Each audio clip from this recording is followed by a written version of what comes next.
In this video number 4, we will go through how to install the WAMP server, configure it and make it ready for SDB. WAMP server is basically a web server that consists of the web server itself and a MySQL5 integrated. And the reason why we use WAMP server is because it's quite easy to install the MySQL5. At the moment you can see we have MySQL4 running. You have the green light down here, and before you install WAMP server you have to make sure that you do not have IIS Windows own web server running. And the best way to see that is if you open the services and check that you don't have anything called IIS, which is the Internet Information Server. And as you see, I don't have it here. If you had it, if this for example was the server, IIS server, you have to right click on it and go in and set it on disable, stop it, and then apply, just to make sure that it doesn't conflict with the WAMP server itself. Anyway, we are good to go. Open the MySQL5 project folder that you got, and if you open the first folder called MySQL4 and 5, you will have the WAMP server there. Before you install the WAMP server, you should install some add-on programs that makes the WAMP server work. You have 64-bit and a 32-bit version of this program. The best thing is to just install both of them, so you are sure you are covered.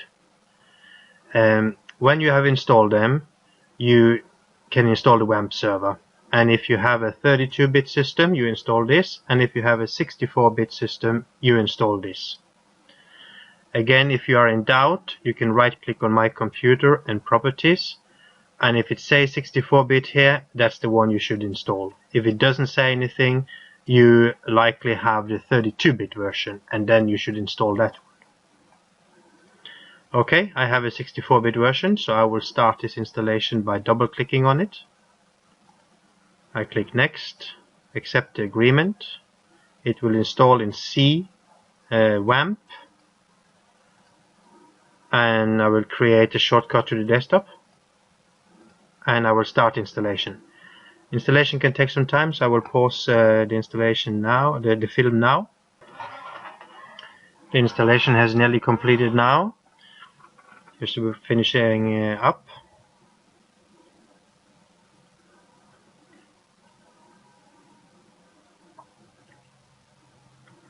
It will ask which internet browser you use as a default, and you can just click Open to accept Explorer as the one.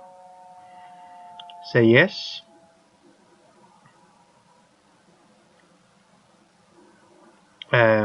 This screen you just connect, and then it asks launch the WAMP server 2 now. You will see an icon coming down there. Initially is red, and then it turns yellow, and it is supposed to turn green. But because we have a MySQL running here, this MySQL server has some problems starting because it can see there is another one. So we need to alter the port that it is using, and we do this by left click, go to MySQL. So you go to MySQL, click, and open the my.ini file. This is a configuration file for MySQL5. Make it a little bigger.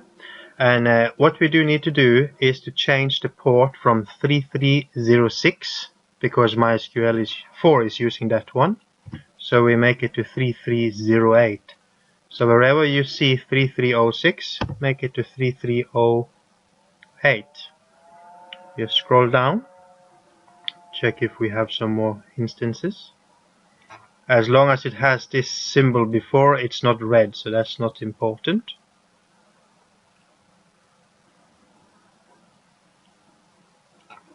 And there we have the last one, 5308. And I will just save it and close it. So now, first of all, I will put it online, I mean. It will restart. First red, orange,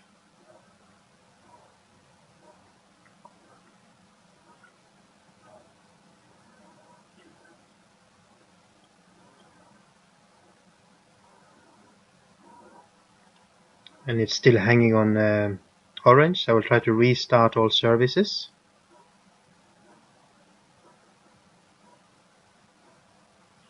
And there it turns green.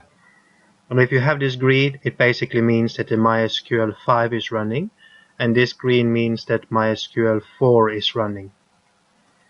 You can left click on it, go to MySQL and MySQL console,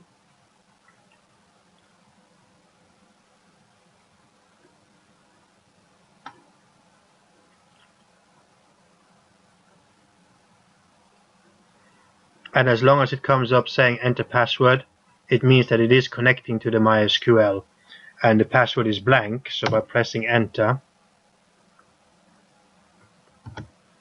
you are basically inside the MySQL5. So this means that everything is ready and set to go to do the conversion. The last little thing we should do is to create a folder for the SDB program in MySQL5. To do that, I open my computer, C drive. I go and find the WAMP folder, and within WAMP I go to the bin, MySQL, and here I have installed several versions before of the MySQL, and I need to know which is the right one. So I can go to MySQL, and I can see that it's 5520 that is the one that is live. So I will open this one, and there I have the data folder, and this is where I will put the new database in MySQL5. So I right click and make a folder for it, and I will call it, for example, DNS Maputo. In the new system, you can call the databases whatever you want to. In the old days, it always had to be SDB data. So now you are ready to start with the conversion of the database, as you have the two MySQL versions installed.